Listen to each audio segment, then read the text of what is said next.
Welcome to the Contractor Success Forum. Today we are understanding the basics of surety bonding. On the Contractor Success Forum, we discuss financial strategies for running a more profitable, successful construction business. And we have with us Wade Carpenter, Carpenter and Company CPAs, and Stephen Brown, McDaniel Whitley Bonding and Insurance Agency. And we have Rob Williams, me, your profit strategist with Irongate Entrepreneurial Support Systems. So, how do we understand the basics of surety bonding, Stephen? What do we need to know? Well, you need to know what they are and where to get them and how you get them, right? Yeah, what are they? Is Gosh, there I any don't other know. basics? Well, bonding, first of all, bonding is something that you're required to do when you're bidding on municipal or government projects. Sometimes a private owner will require a bond. Sometimes as a subcontractor, you'll have to bond back to a general contractor. There's lots of different bonds, but a bond basically guarantees you're going to do what you say you're going to do. So the basics of bonding is understanding what a bond is, why you need them. Okay, that's enough about that. The next thing is how to get them and what markets are out there to provide these bonds to contractors. I mean, Rob, I bonded you. How did you feel when you were thinking about getting your first bonds? Oh, I was so intimidated. I felt so unworthy. I didn't know what it was. It's the locker room beer talk with the contractors. They sound how hard it is and how they got to keep all this cash over somewhere and all this perfect credit. And you got to just be perfect this and all this experience. And you got to have backlog and all these things. And with all that talk, I just didn't think they just intimidated me about that. I don't know where Well, yeah, you they found. toughened up and you called me, so I'm proud of you. I don't know if I tell you know, I don't even remember how that started, but I mean, I guess because I knew you, I guess it was probably over a beer somewhere. I don't know how we started the conversation, but Well, you made me not think it was so hard, and I think part of it is that I had to get those. I should have done it a long time before that, but the economy switching, I had to fill up the factory. I had all kinds of downtime, so I was forced to buck up and get a little bravery in there. Talk well, about it. you did a great job. I never had any problems with you, buddy. Getting that first bond can be kind of intimidating, and you do Yes, very, very okay, so you intimidating. go and you Google online and you see all kind of things pop up. Guaranteed, we get your bond to you in 30 minutes. Well, the next thing you know, you put in your email address and they've asked you for everything because bonding is a financial guarantee. You're asking a bond company to guarantee you're going to finish a project. So, do you want to put all that personal information into your computer with a company that you don't know? I say no. Find a bond agent. Find a good bond agent. That's what I Yeah. do for a living. I'm a matchmaker. I find the right company for you and your bonds. And then the first thing I got to do is kind of figure out where you are to see what's the best company to get your bond through. There's simple ways to get bonds. There's credit scoring bonds. We can move pretty quickly if you have a good personal credit report and credit scoring for your company. And then there's SBA backed bonds. It's amazing the things you can work out in tough situations, up to $6 million with an SBA bond program. And then eventually, as you start implementing the things that we keep coaching and talking about on the Contractor Success Forum, you're getting bonds easily and you're dictating the rate you're getting and you're getting the amount of bonding you need. And it's not stressful at all because you're supplying those bond underwriters a great product, and you look fantastic on paper. And you don't look good on paper unless you have a good construction oriented CPA like Wade Carpenter. You No. Wade, say what have so. you seen? Well, I know I've seen a lot of things. I know there's a lot of confusion sometimes about just the basics. Can you explain to our listeners what's the difference in a bid bond versus a performance bond? What are the different types of bonds? Could you Okay. go into that a little bit? Sure. Bid bonds are required for you to bid a job, and they're usually 5%. On federal jobs, it's 20%. Every now and then you'll see a 10% bid bond request, but that's a bid bond that you have to get from a bonding agent, from a bonding company, and you have to get it to turn in with your bid. And it used to be in the old days, the bid bonds just simply guaranteed that if they had to rebid that job because you pulled off the job, that it would pay up to 5% of your bid amount to rebid that job. And now a bid bond pretty much guarantees that if you're the low bidder, you're going to be able to get what's called a performance and payment bond. And it's really two separate bonds, but there's one charge for it: performance payment. So that's what you have to get if you're low bidder on the job and you're awarded the project. So at McDaniel Whitley, we don't charge for bid bonds. But if you're low bidder, there's a performance and payment bond. And the rate that you pay for that bond, we get a commission on that. So when you're successful, we're successful. One question, confusion that I had on the bonds is when you go to a bonded job, you're talking about the performance and the payment. Now, on the payment side, what does that guarantee? Does that mean that every time, if you bid a job, that you're going to get paid on time every time by all these people that you may not know that you're bidding? That was one of our big things is we're going to bid bonds because we didn't know who these people were that we were bidding these jobs to. Sometimes it Well, kind of came back on us. payment bond means you're going to pay all your materials Yeah, and see, supplies. we didn't quite understand that. We thought that meant we were gonna get paid when we went in there. But if you're working as a subcontractor to a general contractor and not being paid, then you're offered protection under their payment bond. Yeah, and I guess some of those things is with these out of town guys. Well, sometimes we really had to look at that. That could be another subject, but yeah, we ended up 1 year getting paid, so it didn't mean that they were a great person if you get some out of town person on a job. So anyway, that was a big confusion I had when I did start the bonds. We're talking about some of my fears. Some of my fears were getting the jobs that we bid. That was one of my biggest fears. I'd win a job. It's like, what job is this? Who bid this? And what the heck is that job? Are we going to get paid? I don't know who these people are. Right. Well, greasing the wheels toward moving projects to completion, financing is part of it. Bonds are risk financing. You can buy an insurance policy. That's another form of risk control. But that's what I do. So finding a bond for you as a bond agent is what I do for a living. I remember just thinking about this. If there was just some way that I could have had one resource to know about what bonds were, like maybe in 60 to 100 pages, if somebody would just write a book about If that, they Stephen, would, that'd be great. I mean, that would be Oh, the most. I feel like I wait, was wait, wait, reading wait. something. What? What? Guys, I just finished the contractor's bonding playbook. What? No, Yeah, wait, yeah, impossible. That's the yeah. answer to all our questions, Well, all our it fears. started with one of my contractors who's an engineer, and he Yeah. wanted to know the rules. What are the rules? I want to play this game. I want to know what the rules are.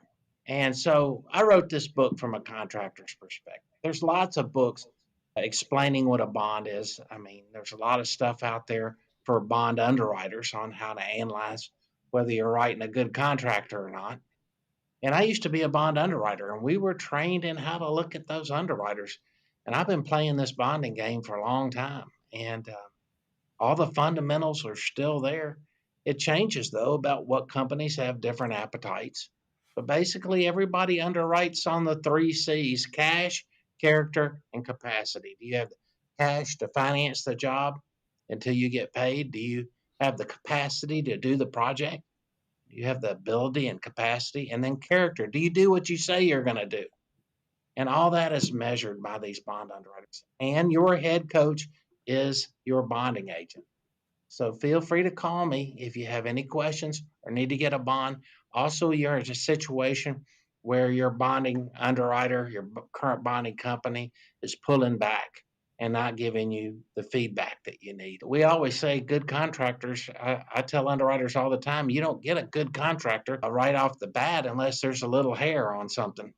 Right. Yeah. So that's what they have to do. They have to come up with creative solutions. And you'd be amazed at what can be done out there for you. Yeah. Yeah.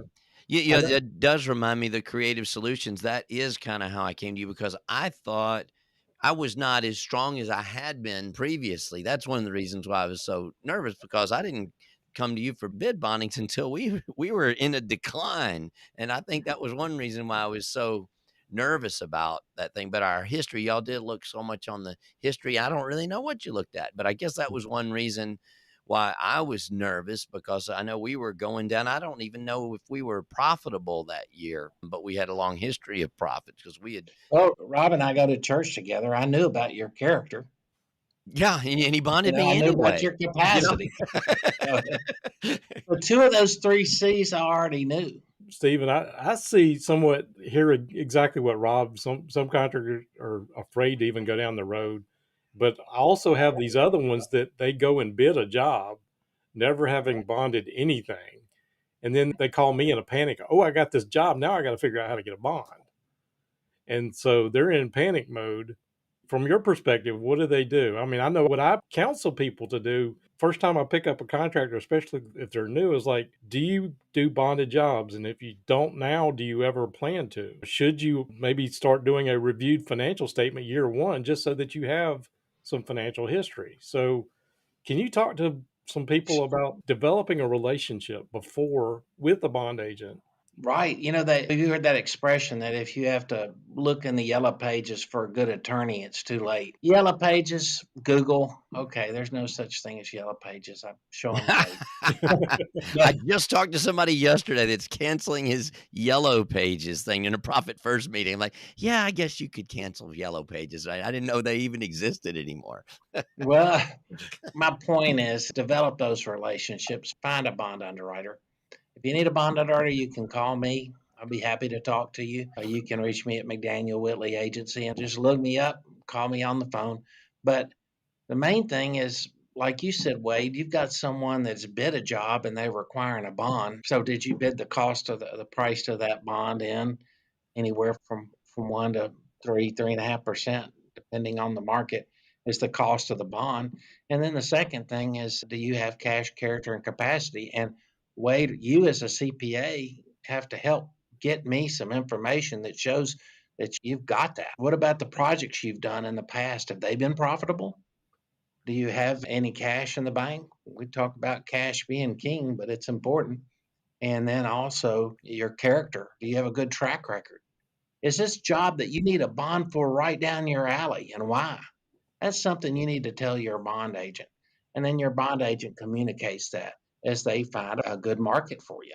I mean, even if I was a Yenta trying to find one of y'all a mate, I would have to know about you A before I Yenta. went and sold you to women to say, hey, Rob's a great catch, which your wife knows already. Yeah. But you have to know a little bit about you. So don't be afraid to talk and develop a relationship. Talk to bond agents. If you don't like them or they're brushing you off, if they don't ever want you to meet with the bond underwriter, they're not your agent. You want an agent that'll take the time to listen and hear your story. And hopefully, if they're convinced that it's a good story and that there'll be a happy ending of that story as the job is being completed by you and all materials and supplies are paid and subs are paid. That's what you do every day. So just getting a bond is nothing to be Mm. scared of. I would like to encourage those people that you've heard from your buddies or somebody like me. I was working for bonded people, some big bonded people. Don't listen to what they're telling you. Just get the real facts. Have a conversation. I think one of the big things that I've even learned on this podcast that I didn't realize is all the factors that it's a lot of working capital versus cash. I don't think I quite understood that because I thought it was really bad that I had all these receivables in inventory. I think when I talked to you, Stephen, I probably didn't have as much cash as I had in the back, but I had tons of inventory and I had tons of receivables, those kind of things, but I was having to manage them, which in the years earlier, I was not having to manage that. But that's actually, I was probably very normal in where I was beforehand was probably abnormal because we had sold our company and I thought everybody was in that position. So when I became normal, which was very stressful for me, that's probably what most of the people look like. So there's something in there. Forget the head trash. Just call and find out where you are. Talk to somebody. And I don't know whether Wade, they can probably talk to you, somebody like that too, and figure this out. It doesn't have to be the bonding agent. Anybody on your financial board of directors, which I always tell you is your construction oriented CPA, your lawyer, your banker, your bonding agent, and your insurance agent. Those are your 5 financial board of directors members, and they're a great resource to you. And you want to get the best you can find. So if you were doing business with someone and you were financially guaranteeing them doing something, wouldn't you want to know them personally? Yeah. So there's only so much you can do with credit scores and smaller projects. And when you get out of that and you have a good established surety relationship, then other surety companies want you as well. Then they offer better rates and better terms. So you got that going for you. The most important thing, guys, about the basics of surety bonding is if you have a good bonding program in place, that means all these other things that we've been preaching about are also moving in the right direction. They may not be there yet, or they may be there. But the end goal is that all these things come together, make your construction company look good, also get your bonding. I'd like to go back to the being proactive, knowing somebody that is in the industry long before you need to have a bond.